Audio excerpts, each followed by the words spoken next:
চলো বন্ধুরা, আজ আমরা তোমাদেরকে ম্যাচিস বক্স দিয়ে একটা ম্যাজিক দেখাই। তোমরা প্রথমেই দেখতে পাচ্ছ একটা ম্যাচিস বক্স নিয়ে নিয়েছি, যেটা খালি। এবার একটা পাখিকে আমরা এঁকে নিয়ে কাগজের ওপর সেই পাখিটা কেটে নিলাম সাইজ মতো করে।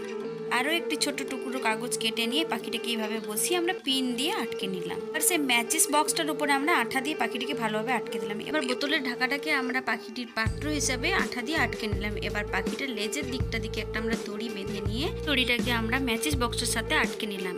এবার দেখো বক্সটা টানলে কিভাবে পাখিটার খাবারের পাত্রের উপর ঠোক করে দিচ্ছে।